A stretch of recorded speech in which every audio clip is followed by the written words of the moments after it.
नमस्कार, स्वागत है आप सभी का। आप देख रहे हैं R9 टीवी। आपके साथ मैं हूं पंकज रौतेला और वक्त हो चला है दिन की सबसे बड़ी बहस महापंचायत का। कमिश्नरी सिस्टम में आईएएस बनाम आईपीएस खेमे की तकरार वैसे तो किसी से छिपी नहीं है। कमिश्नरी सिस्टम लागू करने के लिए पुलिस के बड़े अधिकारियों की दलील रहती है कि पुलिस के कंधे पर कानून व्यवस्था की जिम्मेदारी होती है, लेकिन फैसलों के वक्त जब फैसले लिए जाते हैं उस वक्त पुलिस के हाथ पीछे बंधे रहते हैं। ऐसे में पुलिस को पूरे अधिकार दिए जाए। वहीं आईएएस खेमे की तरफ से यह कहा जाता है कि जब जिले का सबसे बड़ा अधिकारी जिलाधिकारी होता है तो बिना उसकी इजाजत के कोई कार्रवाई कैसे हो सकती है। लखनऊ और नोएडा में लागू किए गए कमिश्नरी सिस्टम को 6 महीने का वक्त बीत चुका है। तमाम लोग इस सिस्टम की अपने अपने तरीके से समीक्षा भी कर रहे हैं। एक समीक्षा आज महापंचायत के जरिए भी होगी, चर्चा होगी, मेहमान जुड़ेंगे, चर्चा को आगे बढ़ाएंगे।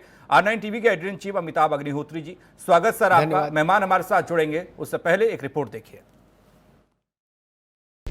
कमिश्नरी सिस्टम को लेकर किस किस ने क्या क्या नहीं कहा था।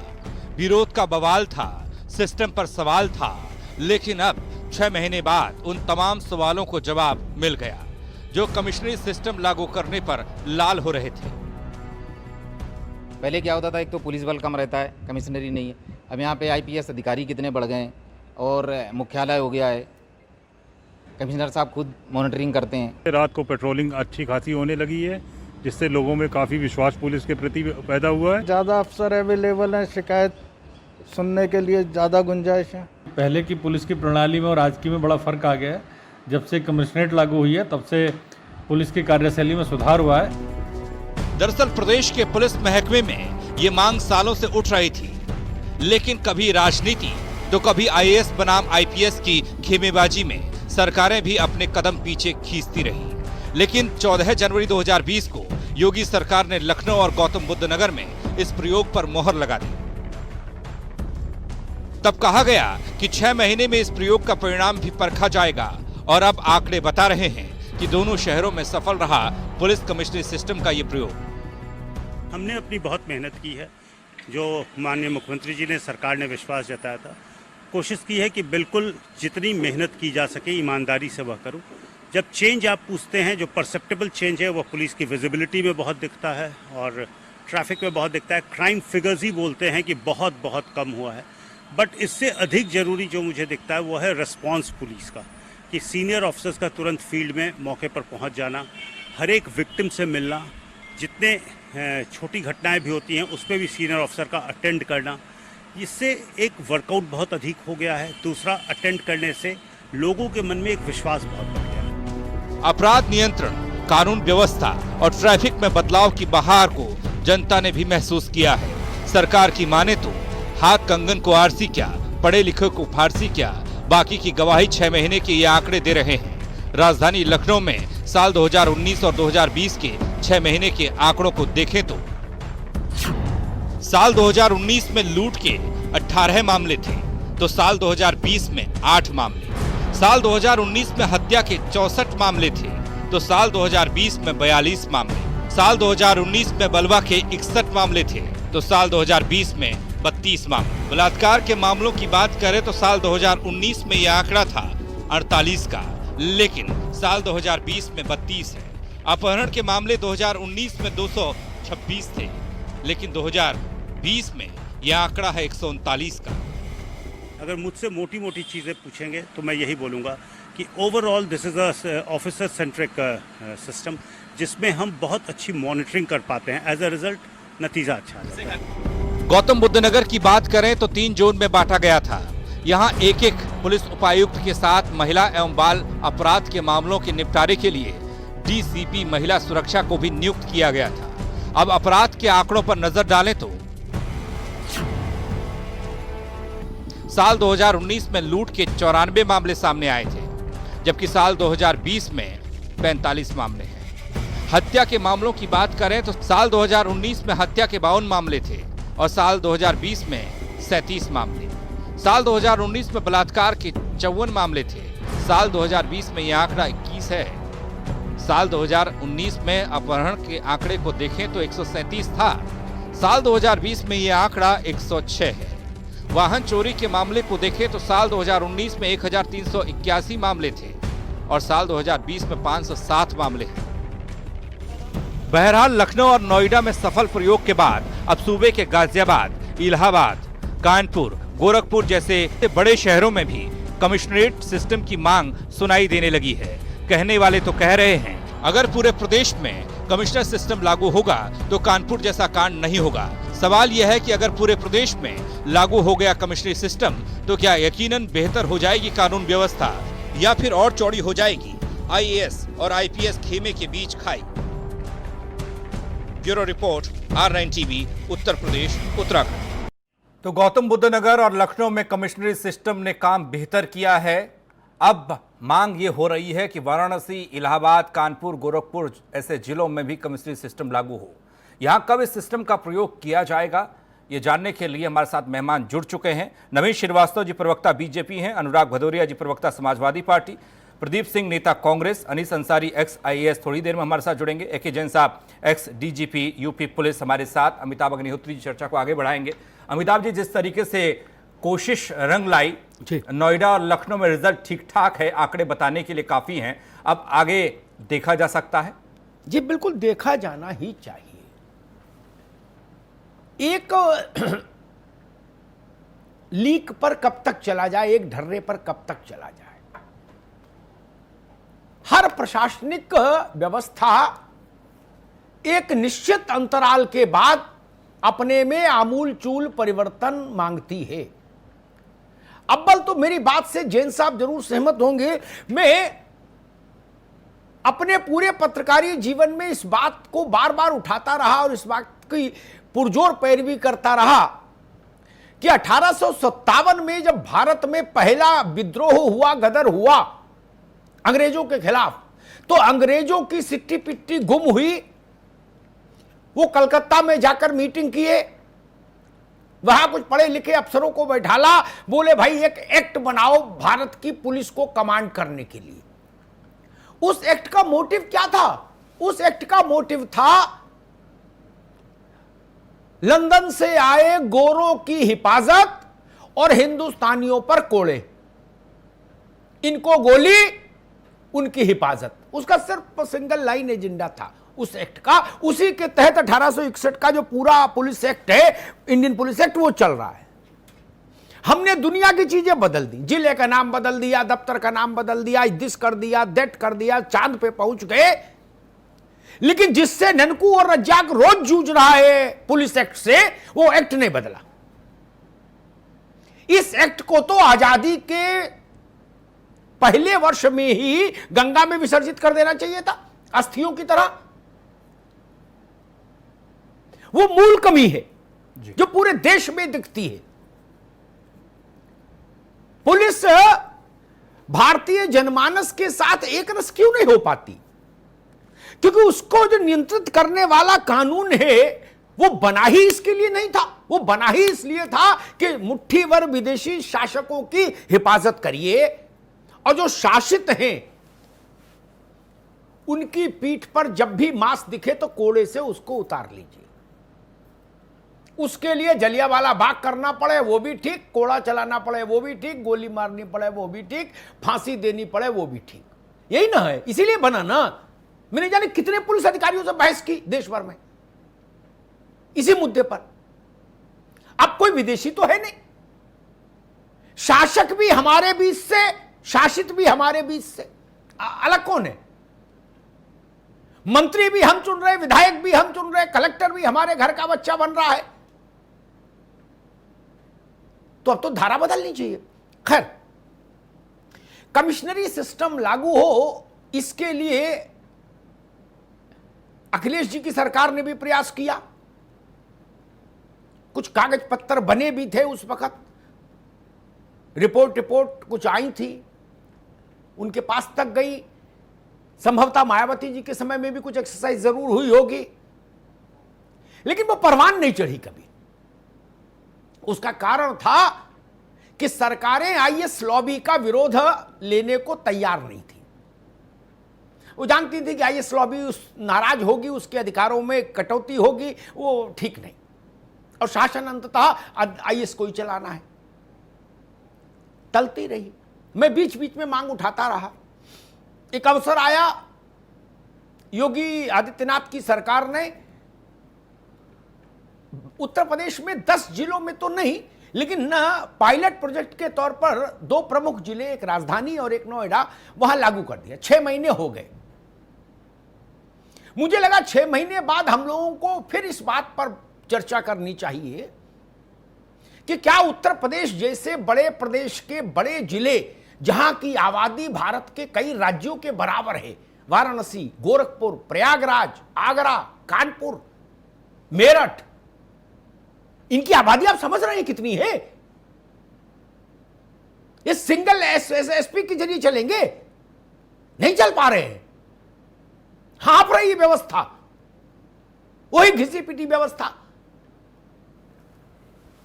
दिल्ली, मुंबई, बेंगलुरु, हैदराबाद सब कमिश्नरी सिस्टम में है ना, आज से नहीं वर्षों से। इसलिए हमने कहा कि एक बार फिर इस बात को रेखांकित करूं कि क्यों नहीं उत्तर प्रदेश के जो बड़े 10 जिले हैं, जो अलग अलग प्रदेश की हैसियत के जिले हैं, वहां कम से कम कमिश्नर तो दो, व्यवस्था तो बदलो। वही एसएसपी, वही एसपी सिटी, और वही 40 थानेदार और 100 दरोगा और 3000 पुलिस वाले, हो गया जिला। उनमें तो देख ही रहे क्या हो रहा है। एक ही आदमी है हाकिम जो शिकायत सुन सकता है। अब वो हाकिम चला गया नेताजी की ड्यूटी में, एसएसपी, जनता किससे मिलेगी? क्योंकि पता लगा फला नेताजी का दौरा है, वो तो गुलदस्ता लेके चले गए कप्तान। यहां कम से कम 10-12 आईपीएस है ना, अलग अलग कमरों में बैठे हुए हैं, मिल रहे हैं लोगों से। महिलाओं के लिए अलग व्यवस्था है, एक आईपीएस लेडी मौजूद है, बच्चों के लिए एक अलग व्यवस्था है, क्योंकि अधिकारियों की उपलब्धता है। और सबसे बड़ी बात जिसके लिए मैं हमेशा फेवर करता रहा इस व्यवस्था को, निर्णय लेने की स्वतंत्रता एक सीमा तक, जिसके चलते रिस्पांस टाइम बहुत कम हुआ है। तत्काल दखल दे पाती है पुलिस। गोली चल रही हो, भीड़ में घिरी हो, लेकिन पुलिस को मजिस्ट्रेट का आदेश चाहिए उससे निपटने के लिए, गोली चलाने के लिए, रिटेलिएशन में। कोई भी उपबंध लागू करना हो, एसएसपी रिकमेंड करेगा, कलेक्टर साहब दस्तखत करेंगे तो लागू होगा, नहीं तो नहीं होगा। इससे बचाव के लिए प्रशासनिक तौर पर एक सुचारू व्यवस्था हो, कमिश्नरी सिस्टम मुझे लगता बेहतर है। वहां हम पुलिस को वो अधिकार दे पाते हैं जो उसके कार्य निष्पादन के लिए न केवल जरूरी है बल्कि अपरिहार्य है। जैन साहब, आपने बहुत क्लोजली मॉनिटर किया होगा लखनऊ और नोएडा के ये आधे साल के एक्सपेरिमेंट को। हम लोग इस बात को उठाते रहे कई मंचों पर, आप भी मेरे साथ थे बहसों में, कि उत्तर प्रदेश के कम से कम 10-12 बड़े जिलों में कमिश्नरेट सिस्टम लागू किया जाए। ठीक है, पहला प्रयोग पायलट प्रयोग के रूप में हुआ।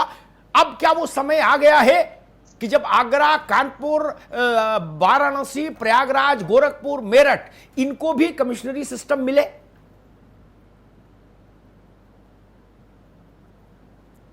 बिल्कुल समय आ गया है, पर ये एक एक 2-2 जिले करके लेना होगा जी। एक एक कमिश्नरी में एक दर्जन तक आईपीएस ऑफिसर्स की पोस्टिंग, इतने आईपीएस ऑफिसर्स की उपलब्धता जी। अमिताभ जी, इको बहुत तेज आ रहा है। मैं दिखवाता हूं, आप बोलिए, वैसे इधर आवाज अच्छी आ रही है सर जी। तो एक इतनी आईपीएस अफसरों की उपलब्धता प्रदेश में नहीं है। ये मायावती जी के समय में भी चला था कि 17 जिलों में एक साथ पुलिस कमिश्नर सिस्टम खोल दिया जाए। मैंने भी उसका विरोध किया था कि दो 3 जिले करके लिए जाएं और तब उनको स्टेबलाइज किया जाए जी। मैं उत्तर प्रदेश के यशस्वी मुख्यमंत्री जी को इस बात की बधाई दूंगा कि उन्होंने पुलिस पर विश्वास किए जी।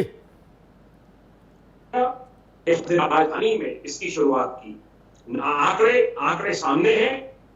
क्राइम कंट्रोल में आया है, लॉ एंड ऑर्डर कंट्रोल में आया है, ट्रैफिक सिचुएशन कंट्रोल हुई है, महिलाओं के प्रति अपराधों में भारी कमी आई है। ये बहुत बड़े अचीवमेंट्स हैं, क्योंकि अभी तो टीथिंग प्रॉब्लम्स चल रही हैं। अब तो जाके धीरे धीरे स्टेबलाइज हुआ है। असली नतीजे अब 2-3 महीने के बाद आने शुरू होंगे जी। ये अब सही समय आ गया है, जब कानपुर है, वाराणसी है, आगरा है, 2-3 जिलों में फिर इसका एक्सपेरिमेंट किया जाए।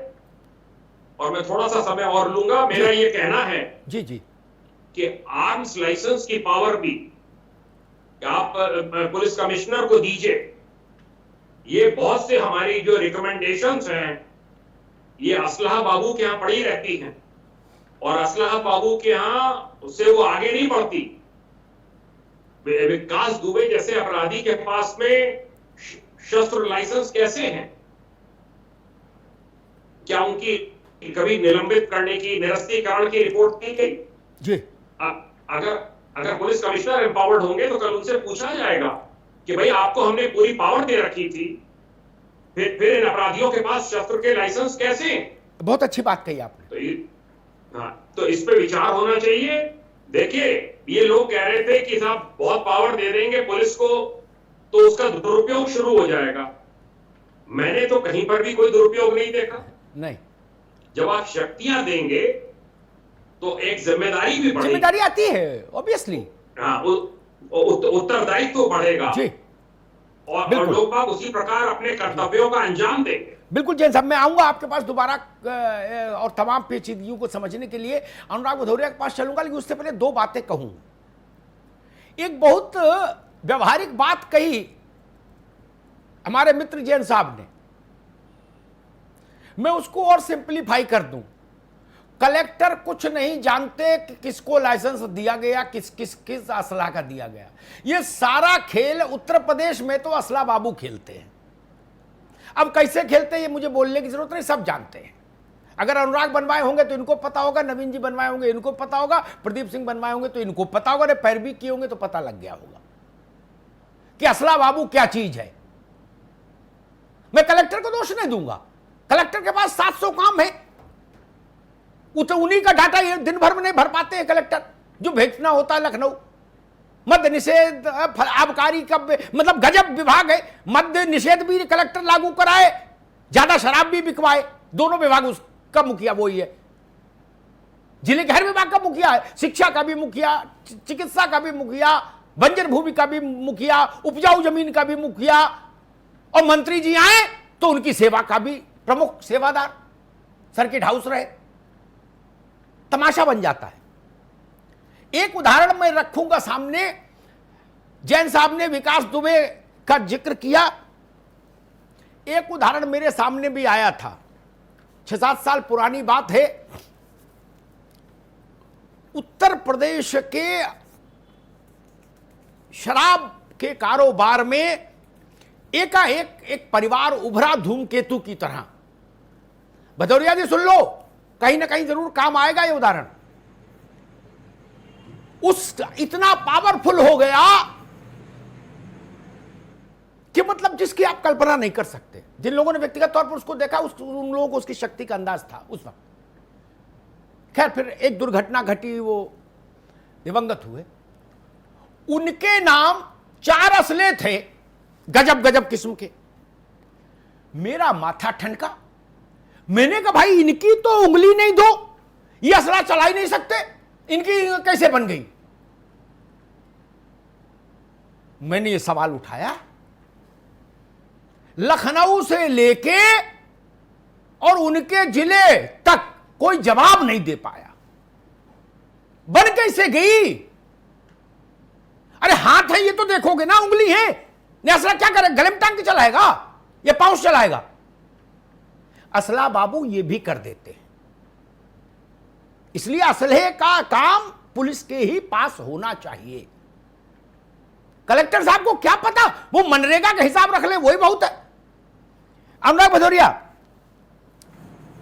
डिस्ट्रिक्ट में एसएसपी का जो मॉडल है, जो हम लोगों ने आजादी के बाद से अब तक उत्तर प्रदेश में कैरी किया, इसमें तमाम विसंगतियां हैं, तमाम पेचीदगियां हैं, रोज कप्तान और कलेक्टर में ठनी रहती है।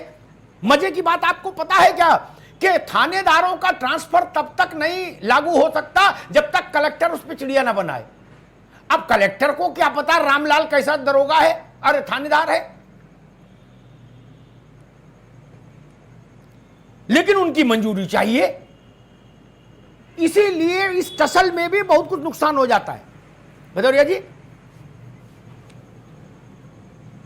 देखिए अमिताभ जी, एक चीज तो आपको माननी पड़ेगी, कागज कलम दवात सब सरकार के पास है, लेकिन अपराधियों को ठीक करने का, अपराधियों के जो भ्रष्टाचार उत्तर प्रदेश के अंदर में बढ़ा है, उसकी दवा इनके पास नहीं है। उसकी वजह यह है, आप कितनी भी कमिश्नरी सिस्टम लगा दो, कुछ भी कर दो, लेकिन प्रशासन तो पंचम तल से ही चलता है ना, मुख्यमंत्री के ही वहां सिस्टम से चलता है। यही तो हमारे समाज में एक समस्या है उत्तर प्रदेश के अंदर में आजकल, क्योंकि आप कमीशन सिस्टम यहाँ लगा दो, कानपुर लगा दो, जहां भी लगा दो, लेकिन सिस्टम के अंदर जो सिस्टम की कमियां वो कौन दूर करेगा।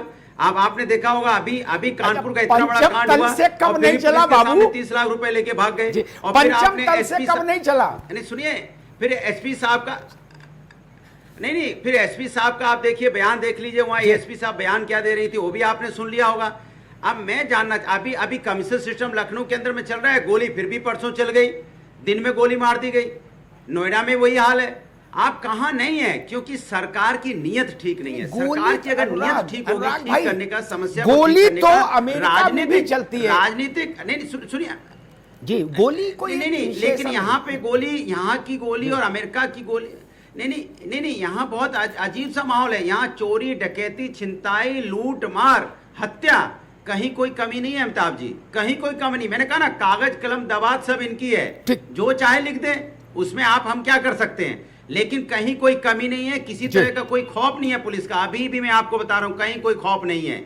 आज भी अपराधी बेहिचक और बेखौफ घूम रहे हैं, जिसको चाहे उसको ठोक दे रहे हैं। क्या ये घटना अभी लगातार हो नहीं रही है नोएडा लखनऊ में, इतनी बड़ी घटना होने के बावजूद भी? आप बताओ अमिताभ जी, मैं आपसे पूछता हूं, आपने कहा कि दुर्दांत अपराधी का एनकाउंटर हुआ, उसके बावजूद भी अगर 30 लाख रुपए पुलिस के सामने लखनऊ में, कानपुर में लेके भाग जाए, इसके मतलब अपराधियों पे तो कोई आपका अभी तक जोर चला नहीं। तो मैं वही आपसे बार बार कह रहा हूं कि उत्तर प्रदेश में खाकी में और खादी में जो आज की सरकार चल रही, कौन मिले हुए, ये अगर पता चल जाए तो ये समस्या का समाधान हो सकता है। ठीक, वो नवीन श्रीवास्तव बताएंगे, कोई बचा नहीं है, आप जो आरोप लगा रहे हैं उसका उत्तर नवीन श्रीवास्तव देंगे। ठीक है, अनुराग रोकेंगे अभी रोकेंगे भाई, अभी रुकना होगा अनुराग भाई। मैं नवीन जी के पास चलूं उससे पहले एक बात कह दूं,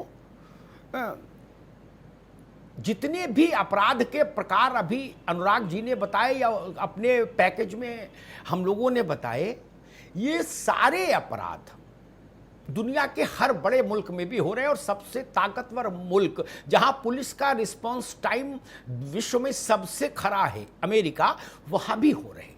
लूट भी है, छिनैती भी है, डकैती भी है, मर्डर भी है, बलात्कार भी है, सब है। अपराध मुक्त विश्व कभी नहीं रहा, न कभी रह सकता। कसौटी क्या होगी, शासन किसी को, कसौटी यह है रिस्पांस क्या है, एडमिनिस्ट्रेशन का, पुलिस का रिस्पांस क्या रहा। आप अपराध नहीं रोक सकते, no, not at all, not at all, not at all.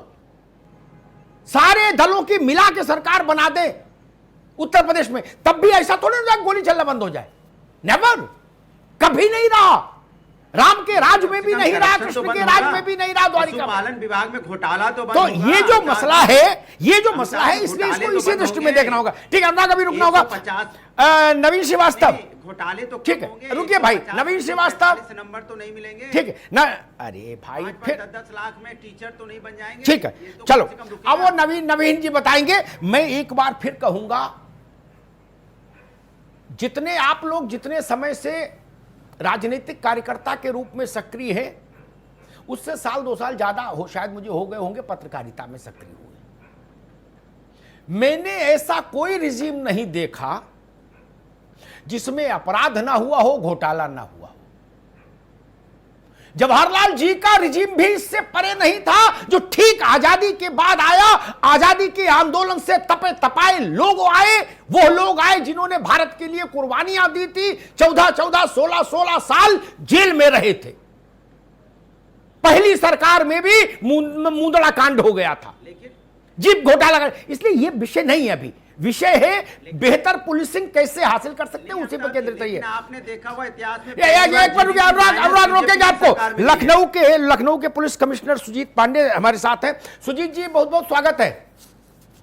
बहुत धन्यवाद जी। सुजीत जी, एक तो हम ये समझना चाहेंगे अपने दर्शकों के लिए कि ये जो नई व्यवस्था लागू हुई 6 महीने पहले, कमिश्नरी सिस्टम, इसमें आपकी दृष्टि से आपका मूल्यांकन क्या कहता है? क्या ऐसी बेसिक चीजें हैं जिनको जनता ने महसूस किया और कहा कि हां पहले से बेहतर हुई व्यवस्था? यदि आपने कल से आज तक जनता के रिएक्शन, व्हाट्सएप, सभी कुछ देखा होगा जी जी, तो आप इस बात से सहमत होंगे कि फिगर्स की बात मैं नहीं करता, क्राइम बहुत गिरा, यह एक बात है, पर मेरे लिए जो 3-4 बहुत इंपॉर्टेंट चीजें हैं वह सबसे पहली रेस्पॉन्स ऑफ पुलिस। जब भी कोई सिस्टम ऑफिसर सेंट्रिक होता है, जैसे कमिश्नरेट सिस्टम है, तो छोटी सी भी घटना में कोई एक सीनियर अधिकारी पहुंचता है, वह पीड़ित से बात करता है, वह उस चीज को ज्यादा अच्छी तरह समझ पाता है, डायरेक्शन दे पाता है एंड उसके उपरांत उसकी मॉनिटरिंग कर पाता है। लखनऊ में जो मैं देख रहा हूँ लगभग 100% वुमेन रिलेटेड केसेस में, और 90% मैं कहूँगा जितने भी घटनाएं हुई हैं, 3-7 हो, मारपीट हुई हो, उसमें कोई एक गैजेटेड ऑफिसर, ज्यादातर मामलों में डीसीपी या एसपी रैंक का अधिकारी पहुंचता रहा है। रिजल्ट ये होता है कि लोगों में विश्वास बहुत बढ़ जाता है कि मेरी बातें सुनी जा रही हैं, मेरी बातें देखी जा रही हैं, एंड सब्सिक्वेंट टू दैट उस चीज को एक डायरेक्शन मिल पाता है कि चूंकि उस आदमी ने उस चीज को देखा हुआ है, यह एक बहुत परिवर्तन होता है। दूसरा, जब भी आप कोई नागरिकों के लिए चीज करते हैं, जिसे हम सिटीजन सेंट्रिक चीजें कहते हैं, उसकी मॉनिटरिंग बहुत अच्छी हो पाती है। जैसे यहाँ पर लखनऊ में ट्रैफिक एक बहुत बड़ा इश्यू था। आज की तारीख में पिछले 6 महीने में हर आदमी ने ट्रैफिक को केवल सराहा ही है।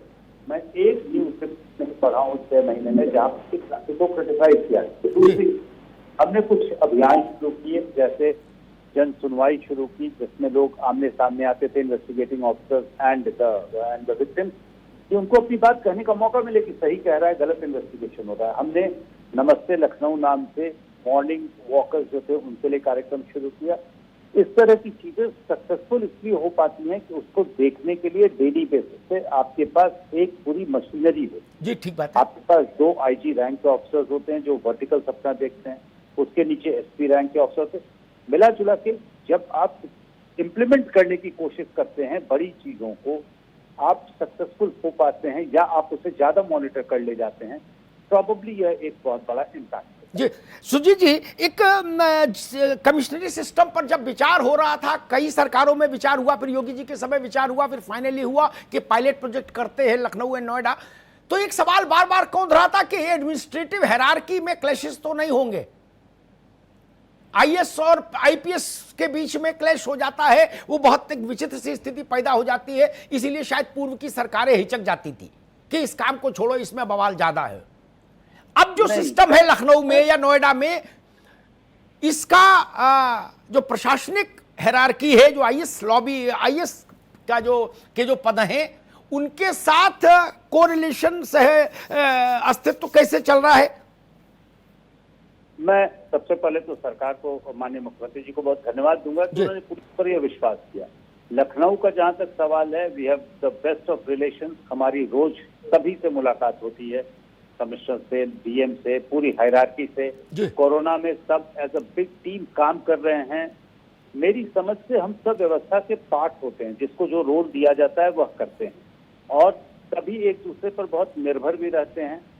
अदरवाइज ऑल्सो हम सब चूंकि एक कैडर के हैं, एक जगह काम करते हैं, वी आर अ फैमिली, हम सब दोस्त रहते हैं। सर्विस और ये हम सुनते हैं, हंसते भी हैं, बट मेरी समझ से कोई परेशानी की बात कभी ना हुई है, अन्य राज्यों में भी नहीं हुई होगी, लखनऊ तो बिल्कुल ही नहीं।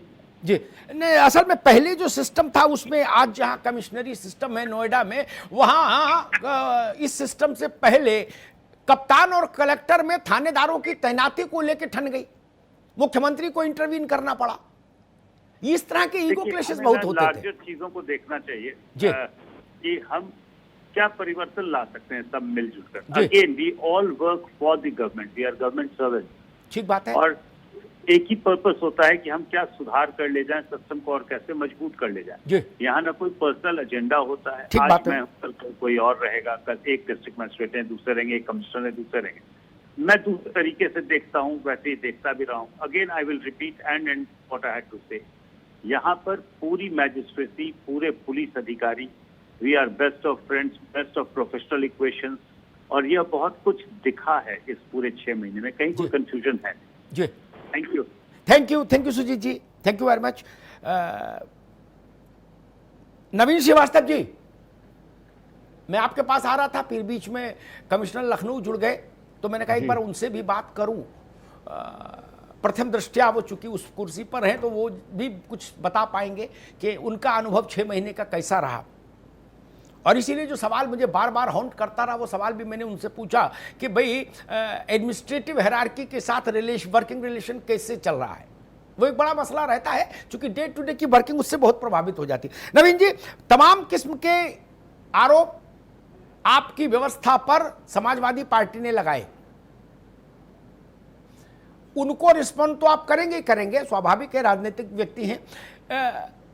मेरा सवाल सत्तारूढ़ पार्टी से यह है कि इस प्रयोग को चाहे चरणबद्ध ढंग से, जैसा जैन साहब सुझाव दे रहे हैं कि पहले 2 में किया फिर 2 को चुनिए, चाहे कानपुर और आगरा ले लीजिए, चाहे मेरठ और प्रयागराज ले लीजिए, एक पूरब ले लीजिए, एक पश्चिम ले लीजिए, लेकिन ये प्रयोग आगे बढ़ना चाहिए उत्तर प्रदेश में। सरकार इस पर कितनी गंभीर है और क्या तैयारी कर रही है? नवीन जी।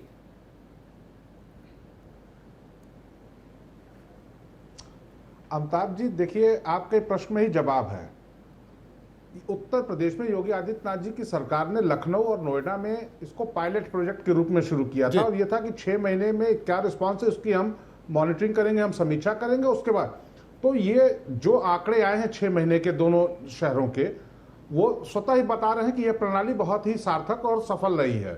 तो निश्चित रूप से पायलट इसीलिए प्रोजेक्ट रखा गया था कि आवश्यकता पड़ेगी, अच्छा रिस्पांस होगा तो इसको हम आगे भी बढ़ाएंगे, और निश्चित रूप से जब अच्छा रिस्पांस आया है तो हमारी सरकार विचार करेगी कि जो बड़े बड़े और अभी हमारे महानगर उत्तर प्रदेश में बचे हुए हैं वहां पर भी यह प्रणाली शुरू हो। मैं आफ्ताब जी कुछ चीजों को कहना चाहूंगा। देखिए, बार बार जो ये चर्चा आती है कि क्या हायरार्की को लेके कलेक्टर और एसपी के बीच में तनाव होते होंगे, कहीं होते होंगे, वो तो घर में अपने भाइयों के बीच हो जाते हैं, तो 2 अधिकारियों के बीच होना कोई बड़ी चीज नहीं है। लेकिन इसको अलग करना इसलिए जरूरी था कि आज के तारीख में हमारे जो आईएएस अफसर हैं, जो जिलाधिकारी के रूप में हैं, उनके ऊपर वर्कलोड इतने प्रकार के उनको काम दे दिए गए हैं कि उनके 500 कामों में यह भी एक काम रहता है। ठीक बात है, यही सच है। और पुलिस के लिए सिर्फ यही एक काम रहता है कि कैसे हम कानून व्यवस्था को ठीक रखें। तो निश्चित रूप से गुंडा एक्ट, गैंगस्टर एक्ट, आबकारी एक्ट, बार का लाइसेंस है, या इस तरह की जो चीजें कानून व्यवस्था से जुड़ी हुई हैं, उस पर निर्णय लेने का अधिकार अगर पुलिस अधिकारियों को होगा तो कहीं बेहतर होगा। लखनऊ का जो मैं अपना व्यक्तिगत अनुभव बता रहा हूं, पार्टी लाइन से हटके मैं बोल रहा हूं ताब जी, निश्चित रूप से पुलिस कमिश्नर प्रणाली लागू होने के बाद इसको हर व्यक्ति ईमानदारी से, राजनीतिक बात ना करे तो यह स्वीकार करेगा कि पुलिस का रिस्पांस बेहतर हुआ है। सड़कों चौराहों पर पुलिस की गाड़ियां, पुलिस के लोग दिख रहे हैं, कोई घटना हो रही है तो तत्काल बड़े अधिकारी भी पहुंच रहे हैं। जनता को यही चाहिए। अपराध तो कभी शून्य नहीं होंगे, लेकिन अपराध के प्रति सरकार का और पुलिस का क्या रिस्पांस है, क्या रवैया है, यह बहुत महत्वपूर्ण है। दूसरी, हमारे मित्र भदौरिया जी अभी कुछ चीजों को कह रहे थे, तो मैं अभी तक तो नहीं समझ पाया था, लेकिन आज ये मैंने समझा कि वो हरे रंग के ही वस्त्र क्यों पहनते हैं। एक कहावत है कि सावन के अंधे को हर जगह हरियाली नजर आती है। इनकी सरकारों में पंचम तल से सरकारें चलती रही होंगी, इनकी सरकारों में गुंडों को डर नहीं लगता रहा होगा, तो ये सारी चीजें कहेंगे अरे ये भूल गए योगी आदित्यनाथ जी की सरकार में उत्तर प्रदेश के सबसे बड़े अपराधी को जेल में हार्ट अटैक हो रहा थी, मुकीम काला ऐसे अपराधी को अपनी जान की भीख मांगनी पड़ी। तो भदौरिया जी थोड़ा जानकारी कर लीजिए, और आपकी पार्टी के विषय में प्रदेश की जनता ठीक से जानती है कि कौन सी सरकार अपराधियों को संरक्षण देती थी और क्या करती थी, किस प्रकार से मार बेटी के साथ सामूहिक बलात्कार के आरोपी गायत्री प्रजापति को आपके नेता अखिलेश हेलीकॉप्टर में लेकर घूमते थे। मुजफ्फरनगर में 302 के आरोपियों को थाने से छोड़ दिया जाता था। पश्चिम उत्तर प्रदेश के दंगों के आरोपी को अखिलेश यादव 5 खालिदार पता चल जाएगा कि आप कितने पानी में हैं, तो नहीं लाना चाहते आप, क्यों बचाना चाहते हैं आप अधिकारियों को, क्यों बचाना चाहते हैं आप नेताओं को। अगर आपको अपराध खत्म करना है तो सीबीआई ले आइए, जो नेता है वो भी चले जाएंगे, जो उसमें अधिकारी थे वो भी जाने चाहिए, गाड़ियां सबकी पलटनी चाहिए। मैं दोनों दोस्तों को रोकूंगा। अनीस अंसारी साहब भी आ गए हैं डिबेट में, उनका भी स्वागत है। प्रदीप जी हैं, उनका एक ब्रेक लेना है छोटा, ब्रेक के बाद जब आऊंगा तो अनीस भाई से बात करूंगा, प्रदीप सिंह से बात करूंगा, फिर चर्चा को आगे बढ़ाऊंगा।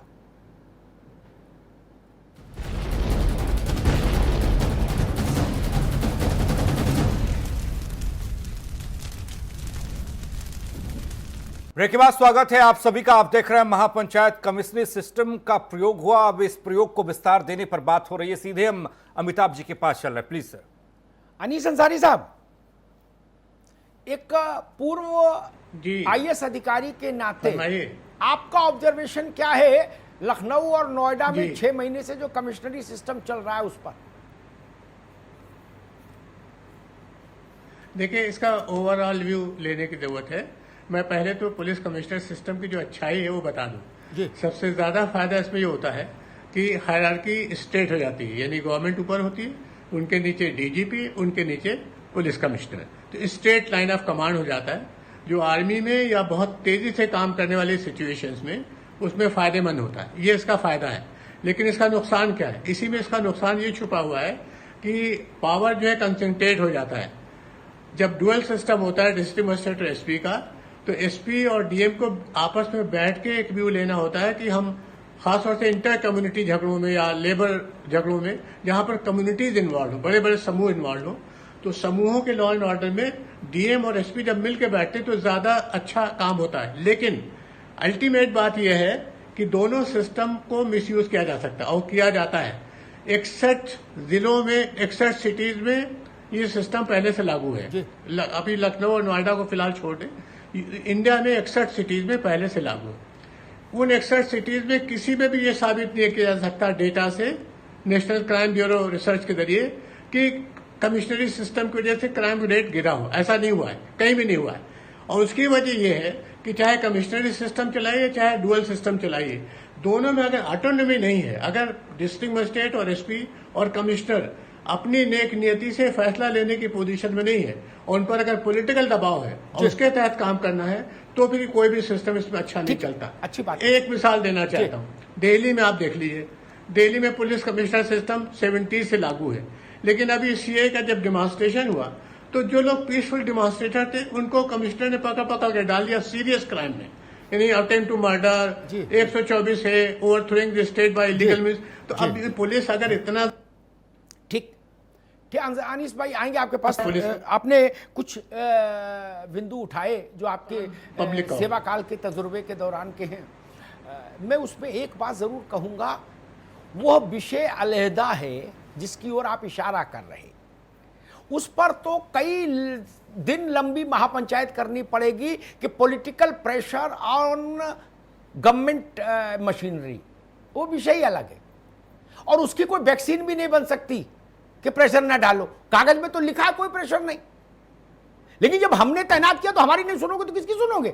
ये सिस्टम भारत का है। ठीक, एक सुन लो भाई, सुन लो। कलेक्टर भी वही करता है जो कहा जाता है और कप्तान भी वही करता है।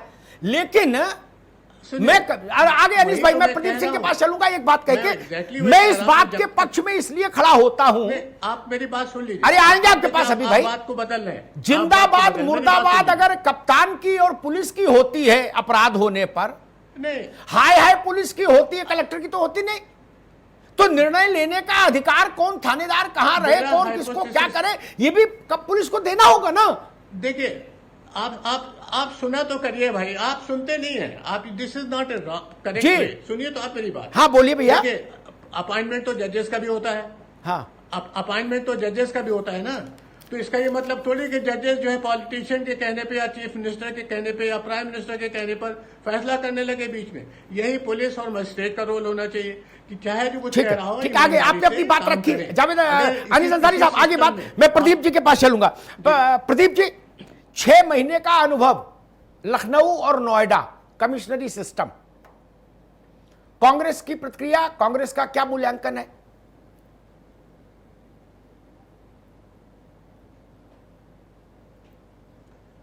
अमिताभ जी, कोई भी व्यवस्था इसलिए लागू की जाती है कि वो शहर के आम शहरी को सस्ता, सुलभ और त्वरित न्याय मिले। जी, हम ये कह रहे हैं कि कमिश्नरी सिस्टम आने के बाद क्या अपराध में कोई कमी आ जाती है? क्या ऐसी कोई व्यवस्था हो जाती है जिससे नागरिकों को तुरंत और सुलभ न्याय मिल सके? नहीं। और दूसरी परिस्थिति क्या है, आज कमिश्नरी सिस्टम में 151, 107, 116, 145 सीआरपीसी और गुंडा एक्ट, इसके पूरे अधिकार पुलिस के पास है। वही थानेदार 145 की कार्रवाई करता किसके खिलाफ करता है? जो ननकू और रज्जाक की जमीन भूमाफिया कब्जा कर लेते हैं, थानेदार मिलकर उसके खिलाफ 145 की कार्रवाई करता है और ननकू और रज्जाक की जमीन छिन जाती है और उसका ट्रायल कौन करेगा? पुलिस कमिश्नर करेंगे। अब आप आइए गुंडा एक्ट में वही दरोगा जी जिससे हमारा विरोध है, बगैर किसी एक भी अपराध के हमारे खिलाफ गुंडा एक्ट की कार्रवाई की संस्तुति कर देते हैं। ट्रायल कौन करेगा? कमिश्नर महोदय करेंगे। तो एक तरफ पुलिस जो है गुंडा एक्ट और 145 सीआरपीसी में वादी की भूमिका में होती है, उसी को न्याय देने का हक दे दिया जाए, हमें लगता है यह ठीक और उचित नहीं होगा। दूसरी बहुत महत्वपूर्ण बात है, जब आप ये कहते हैं कि 6 महीने के ट्रायल में कोई अपराध कम हुआ, तो हम कहते हैं रणजीत बच्चन जी इसी हजरतगंज में उन्हें गोली मारी गई, हिंदू महासभा के नेता थे। तमाम महिलाओं पर उत्पीड़न हुआ, बसपा विधायक के बेटे अपराध में लिप्त पाए जाते हैं। हम कहना चाहते हैं कि चेक एंड बैलेंस की व्यवस्था जब तक रहती है तब तक स्थिति ठीक रहती है। और एक प्रोटोकॉल के हिसाब से महीने की जो एक क्राइम मीटिंग होती है उसमें डीजे, डीएम और एसएसपी पहले बैठा करते थे।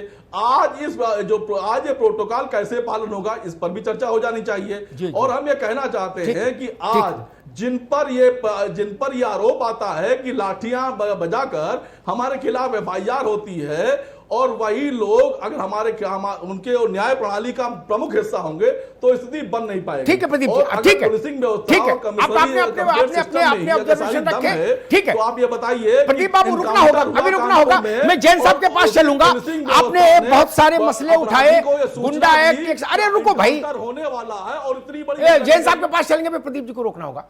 जैन साहब, प्रदीप जी ने कुछ मसले उठाए, 145 की कार्रवाई, गुंडा एक्ट की कार्रवाई, तमाम तरह की चीजें उन्होंने फंक्शनल चीजें उठाई, और उनका यह था कि भाई डीएम रहेगा तो ठीक रहेगा। इसमें एक बात कह के मैं आपके पास आऊंगा और जरा आपसे समझूंगा, क्योंकि आपने उत्तर प्रदेश की पुलिस को कमांड किया है। यह बड़ा अपराध मत गिनाया करिए किसी को किसी समय में। हमने हर व्यवस्था में जघन्यतम अपराध देखे, हर व्यवस्था में। तो व्यवस्था मुक्त कर दे देश, बोले कोई व्यवस्था ठीक नहीं, ये कोई तर्क हुआ क्या? नंदगोपाल नंदी पर हमला हुआ था तब तो यहां डीएम और एसएसपी की व्यवस्था थी लखनऊ में। एक सीओ को बोनट पे बैठा के घुमा दिया था पूरा हजरतगंज, तब तो वही व्यवस्था थी, वादी और न्याय सब था। मधुमिता मारी गई थी तब वादी न्याय सब था। जैन साहब, कुछ सवाल कांग्रेस ने उठाए हैं और वो व्यवस्थागत सवाल है, उन पर मुझे लगता है आप ही रिस्पॉन्ड कर सकते हैं बेहतरी से। देखिए, ये बहुत पुरानी सोच है चेक्स एंड बैलेंसेस की। ये बात आपने भी कही, पूर्व वक्ताओं ने भी कही कि जिलाधिकारी के पास 500 कार्य होते हैं जी। एक ये सिर्फ इसमें कि पुलिस के एसएचओ की तैनाती में किसको तैनात किया जाएगा। मैंने भी कई जिले उत्तर प्रदेश में करे जी। 1-2 जिलाधिकारियों को छोड़कर किसी ने भी इस बात पर आपत्ति नहीं करी जब मैंने थानाध्यक्षों की, प्रभारी निरीक्षकों की तो तैनाती की।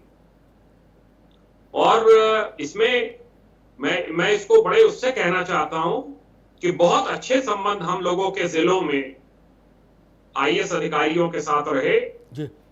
और कभी भी इसमें कोई समस्या नहीं आई और ना कमिश्नर सिस्टम में आएगी। मैं कमिश्नर सिस्टम के बारे में कई आईएएस अधिकारियों से चर्चा कर चुका हूं, कोई आपत्ति नहीं है।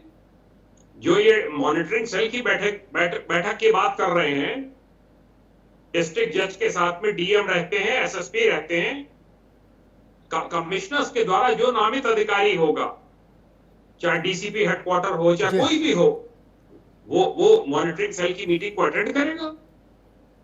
ये इसमें कह दिया गया कि कोई मॉनिटरिंग सेल की मीटिंग में पुलिस कमिश्नर सिस्टम हिस्सा नहीं लेंगे। ये एक भ्रांति भर है जी। कहीं पे अगर गुंडा एक्ट में कोई दुरुपयोग हो रहा है, 145 में दुरुपयोग हो रहा है, उसकी जांच होगी। ऐसा थोड़ा ही है, स्वतंत्र मीडिया है। 2 मिनट में मैं इसको मसले उछल जाते हैं। जो मेरा एक्सपीरियंस है 6 महीने का, एक आध घटना को छोड़कर, और उसमें भी सब अपराधियों पे एक एक करके एनएसए लग रहा है। ये आपको तय करना है कि किस घटना में गैंगस्टर लगना है जी, ठीक किस बात है। घटना में जी। एनएसए लगना है जी। और उसको लगाया जाना चाहिए। जी। पब्लिक इस सब में नहीं पड़ती कि आईएएस आईपीएस का क्या है। पब्लिक को तो समाधान चाहिए, राहत चाहिए। बिल्कुल ठीक बात कही। मैं एक छोटी सी टिप्पणी नवीन श्रीवास्तव से लूंगा, चूंकि वो रूलिंग पार्टी के स्पोक्सपर्सन है। नवीन श्रीवास्तव, कांग्रेस ने आप पर आरोप लगाए, कुछ आपने सुने, और समाजवादी पार्टी ने कुछ आरोप लगाए। जल्दी से 30 सेकंड में रिस्पॉन्ड करिए।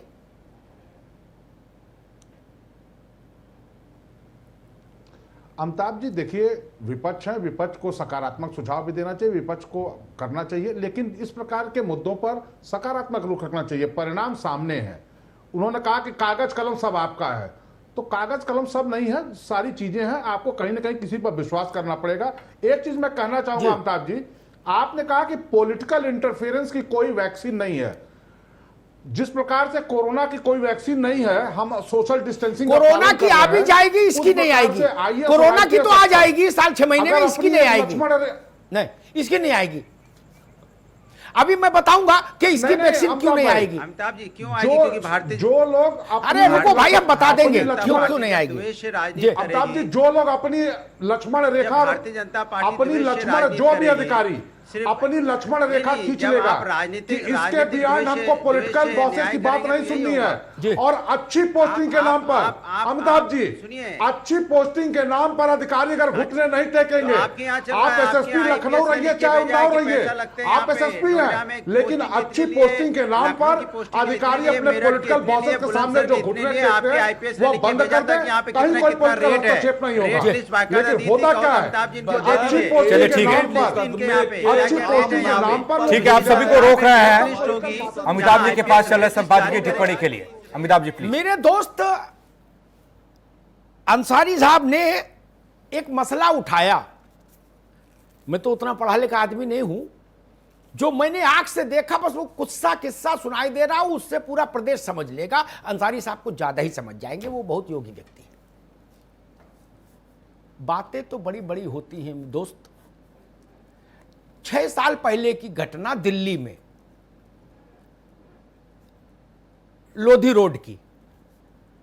मैं किसी बड़े राजनेता के यहां बैठा था। सरकार में उनकी निर्णायक दखल होती थी। उत्तर प्रदेश के एक प्रमुख सचिव स्तर के अधिकारी भी थे, मेरा परिचय नहीं था, उन्होंने परिचय कराया। बोले हाँ, इन भैया टीवी पे देखा है, बर्फी और लड्डू और बिस्कुट और नमकीन और चाय आई, वो खत्म हो गई। फिर 1-2 मक्खी उस पर आ गई, उनको इरिटेशन हुआ।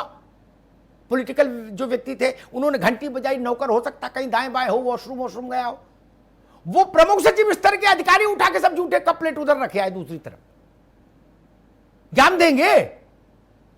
अरे हमने जूता उठाते देखा, हमने लालू यादव की पीकदान उठाते देखा, हमने आंखों से, गूगल की बात नहीं कर रहा हूं, किस संविधान की बात कर रहे हैं। हमने तो मुख्यमंत्री को चप्पल लेके चलते देखा, मुख्यमंत्री को। प्रदीप जी, किसकी चप्पल थी और किसने ली आपको पता होगा। नहीं, किसी सत्यदेव त्रिपाठी की उम्र के किसी आदमी से पूछेगा, वो बता देंगे। अंबार रिजवी या उस टाइप के किसी बुजुर्ग व्यक्ति से। और जो बात अंसारी साहब ने कही, वो बात कहीं लागू नहीं है। डेमोक्रेटिक सेटअप में यह कभी संभव ही नहीं कि जुडिशरी जैसी ऑटोनॉमी एडमिनिस्ट्रेशन को दे दी जाए। नो वे, कहीं नहीं। जुडिशरी से ऑटोनॉमी कैसे मिल जाएगी? अल्टीमेटली जिम्मेदार है इलेक्टेड गवर्नमेंट, इसलिए उसका कमांड तो रहेगा ही रहेगा। इसलिए एक शब्द है लोकहित में, वो चैलेंज नहीं हो सकता शब्द पर। पीपल्स विल तो केवल उसी को पता है ना, पीपल्स डिजायर, जिसको जनता ने चुन के भेजा है। और मैं लोकतंत्र में इसको ठीक भी मानता हूं। जिन लोगों पर जनता ने वोट दिया उनकी से होनी चाहिए। ऐसी व्यवस्था कैसे हो सकती है कि उनकी से नहीं हो? बोले आप क्या करोगे? बोले आप लोग पॉपकॉर्न खाओ लखनऊ में बैठ के पंचम तल में, और काम हमको करने दो, काला सफेद जो करे। ये संभव नहीं। जनता का नियंत्रण कैसे रहेगा लोकतंत्र में? वो केवल राजनीतिक लीडरशिप से रहेगा, जिसको हम लोग पॉलिटिकल लीडरशिप कहते हैं। अगर प्रमुख सचिव ही सरकार चला लेंगे तो फिर मंत्रिमंडल की अवधारणा ही खत्म हो जाएगी, फिर मुख्यमंत्री की अवधारणा ही खत्म हो जाएगी। वो कोई हो मुख्यमंत्री, ये लोकतंत्र के लिए खतरनाक हो जाएगा। उनको पावर, एक बात कह दूं अंत में, अनीस भाई रुक जाइए, एक बात और सुन लीजिए। आईएएस हो जाता है जो, मैंने तमाम आईएएस को देखा, आईपीएस को देखा, जैन साहब जो मुझसे व्यक्तिगत बातचीत में हंस के कहते मेरा क्या बिगाड़ लोगे पंडित जी, मैं 60 साल तक राज करूंगा इस विभाग में नहीं उसमें। नेता ऐसा नहीं बोल सकता ना। 5 साल में उसको रिन्यू कराना होगा, लाइसेंस रिन्यू हो भी सकता, नहीं भी हो सकता। उत्तर प्रदेश में तो रिपीट का कोई चांस ही नहीं। हाल फिलहाल देख लो लंबा इतिहास। मुलायम सिंह जी थे, मायावती जी आ गई, फिर अखिलेश जी आ गए, फिर योगी जी आ गए। भगवान जाने अगले में क्या हो। इतना तो डरते हैं, इतना तो डरते हैं। आईएएस नहीं डरता। वो कहता पंचायती राज में नहीं रहूंगा, पशुधन में रहूंगा, पशुधन में नहीं रहूंगा, हायर एजुकेशन में रहूंगा, नहीं तो रोडवेज में एमडी हो जाऊंगा, और जुगाड़ लग गई तो आबकारी का हो जाऊंगा, मालई माल। नेता भाग के कहां जाएगा? अनुराग भदौरिया को तो मेरे दरवाजे आना ही होगा। 4.25 साल बच सकते हैं, फिर कहां बचेंगे? नवीन श्रीवास्तव को आना ही होगा, प्रदीप जी को आना ही पड़ेगा। लेकिन कलेक्टर लखनऊ के लिए ऐसी कोई बंदिश नहीं। वो 60 साल नौकरी कर सकते हैं जनता की ड्यूढ़ी पर बिना गए। इसलिए मैं लोकतंत्र के पक्ष में खड़ा होता हूं। मुझे मंजूर नहीं कि लोकतंत्र के मूल सिद्धांत के विरुद्ध कोई बात हो। पार्टियों के घोषणा पत्र पर वोट मिलता है, उसको लागू कराने की जिम्मेदारी ब्यूरोक्रेसी को दी जाती है। ब्यूरोक्रेसी ऑटोनॉमी कैसे मांग सकती? कंप्लीट। बोले काला सफेद कुछ भी करें, नेता बोले नहीं। फिर ये लोग चुनाव क्यों लड़े? क्यों लड़े? ये ठीक नहीं। विषयांतर हो गया। लेकिन एक बात मैं कहूंगा, डिस्ट्रिक्ट मजिस्ट्रेट के पास सच्चाई ये है, कानूनन हर जिले की हर विभाग की जिम्मेदारी है। उसका टाइम पूरा फाइलों में बीत जाता है। और पिछले 20 साल से उत्तर प्रदेश में जो चलन हुआ है, इस बात से अनुराग भी सहमत होंगे और नवीन जी भी सहमत होंगे। प्रदीप जी की सरकार तो बहुत लंबे समय से नहीं है जी। मुख्यमंत्री और प्रभावशाली मंत्रियों के दौरों में ही उनकी सारी ऊर्जा खत्म हो जाती है, गुलदस्ता लिए लिए सलूट मारते मारते, है ना। उनके पास टाइम ही नहीं मनरेगा देखें कि एकीकृत बाल विकास देखें, किसकी रिपोर्ट क्या लें। उनके लिए पुलिस भी एक विभाग है। और सच ये है कि पुलिस एक विभाग भर नहीं है। पुलिस पंचायती राज विभाग नहीं है, उसमें तो तत्काल निर्णय लेना होगा। और सब लाख टके की बात, अगर कानून व्यवस्था की अस्त व्यस्तता के लिए गाली पुलिस खाती है तो पुलिस को अधिकार भी मिलने चाहिए। यह नहीं हो सकता कि अधिकार दूसरे के पास होंगे, गाली आप खाएंगे। घेराव थाने का होता, मुझे बता दो, नरसंहार हुए बड़े बड़े उत्तर प्रदेश में, कभी कलेक्टर का दफ्तर घेरा गया? नहीं नहीं नहीं। थाना घेरा गया, थाना फूंका गया, सीओ के दफ्तर फूंका गया, एसएसपी का दफ्तर में आग लगाई लोगों ने, जिंदाबाद मुर्दाबाद किया। कमिश्नर क्या गया कभी कोई? ना। जनता मानती नहीं कि कमिश्नर का कोई लेना देना है इससे या कलेक्टर का। वो तो कहता है जमीन के मामले में कलेक्टर का लेना देना है। एसडीएम भूमि, एसडीएम राजस्व, किसकी गर्दन पकड़ते हैं हम लोग प्रेस वाले? कभी हमने भी सवाल नहीं उठाया कि कहीं बड़ी हत्या हो जाए। हमने कभी नहीं कहा कि डीएम को सामने लाओ, डीएम कहां छुपे बैठे ना। हमने कहा कप्तान को बुलाओ, कप्तान कहां है? बिल्कुल। क्यों? हमने कभी नहीं कहा कि प्रमुख सचिव को बुलाओ, अवर सचिव को बुलाओ ना। वो तो ठंडे में बैठे हैं अपना लोक भवन में। तो जिसको जिम्मेदारी दी है जनता, जिसको अकाउंटेबल मानती है, उसको अधिकार तो दीजिए। और कभी भी कोई आप सोचे कि पूरा देश में, दुनिया में कोई उदाहरण ऐसा हो कि जीरो क्राइम वाली कोई व्यवस्था कभी इतिहास में रही हो? संभव नहीं। रिस्पांस अच्छा हो पुलिस का, मौके पर उपलब्ध हो, गरीब को लगे उसकी बात सुनने के लिए बड़े अधिकारी उपलब्ध हैं। ये चीजें अगर हैं तो मैं कमिश्नरी सिस्टम के साथ रहता हूं। धन्यवाद। बहुत बहुत शुक्रिया नवीन श्रीवास्तव जी, अनुराग भदौरिया जी, प्रदीप सिंह साहब बहुत बहुत शुक्रिया, अनिल संसारी जी शुक्रिया आपका भी, AK जैन साहब आपका भी बहुत बहुत शुक्रिया, सुजीत पांडे जी पुलिस कमिश्नर लखनऊ हमारे साथ जुड़े थे, उनका भी बहुत बहुत शुक्रिया, अमिताभ जी आपका भी बहुत बहुत शुक्रिया। कमिश्नरी सिस्टम का प्रयोग कामयाब रहा, आंकड़े तो ये गवाही दे ही रहे हैं। नोएडा और लखनऊ में रिजल्ट ठीक ठाक रहा, ये आंकड़े गवाही दे ही रहे हैं। 6 महीने का काम हो चुका है, ये सब जानते हैं, तो बड़े शहरों के बारे में क्यों ना सोचा जाए। इसी पर आज महापंचायत। इस खास कार्यक्रम में फिलहाल इतना ही। बाकी खबरों के लिए बने रहिए R9 TV के साथ, सिर्फ खबर के लिए।